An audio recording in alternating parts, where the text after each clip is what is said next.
একটা কম্প্রেসরে যে তিনটা টার্মিনাল থাকে, কমন, স্টার্টিং এবং রানিং। এখন কোনটা কমন, কোনটা স্টার্টিং, কোনটা রানিং সেটা নির্ণয় করার জন্য আমরা প্রথমে একটা এই যে মিটার নেব। মিটার নিয়ে এটা আমরা রেজিস্ট্যান্সে নিয়ে যাব, এর রোধগুলো মাপবো। এখন এই তিনটা পয়েন্ট আমরা এরকম প্রথমে কি করব, এই খাতায় এরকম তিনটা পয়েন্ট আঁকায় নেব, এ বি সি।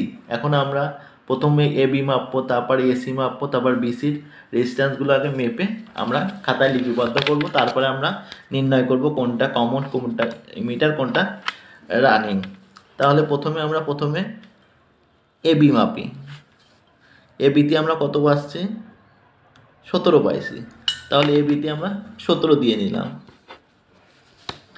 তারপর এসিতে কত পাচ্ছি, 23 পাইছি। তাহলে এসিতে আমরা 23। আর বিসিতে আমরা কত পাচ্ছি, 40। এই 40টা আমরা লিখে নিলাম। তাহলে এখন এই যে আমরা যে মানগুলো পাইলাম, এ বি পেলাম 17, এসি পেলাম 23, আর বিসি পাইছি কত, 40।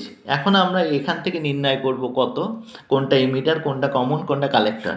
এখন সবচেয়ে বেশি কোনটা দেখা যাচ্ছে এই দুইটার মধ্যে, এই তিনটা মানের মধ্যে 40 না? এই 40 যেহেতু এই বিসির মান, তাহলে এর অপোজিটটা হবে কমন। তাহলে কমন হবে কোনটা, এই যে এই বিন্দুটা। মনে রাখবেন যে দুইটা টার্মিনালের মানটা বেশি তার অপোজিটটা প্রথমে কমন নির্ণয় করতে হবে। তাহলে আমরা কমন পেয়ে গেলাম, আর বাকি থাকলো আমাদের স্টার্টিং আর রানিং। এখন তারপরে কি কমন থেকে ধরতে হবে, এই কমন থেকে আর বাকি দুইটার সাথে ধরতে হবে।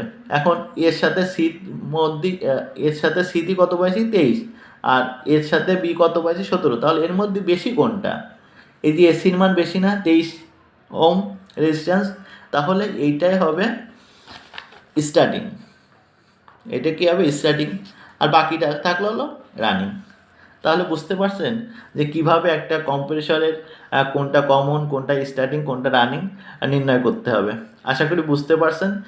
ভালো থাকেন সবাই, সুস্থ থাকেন।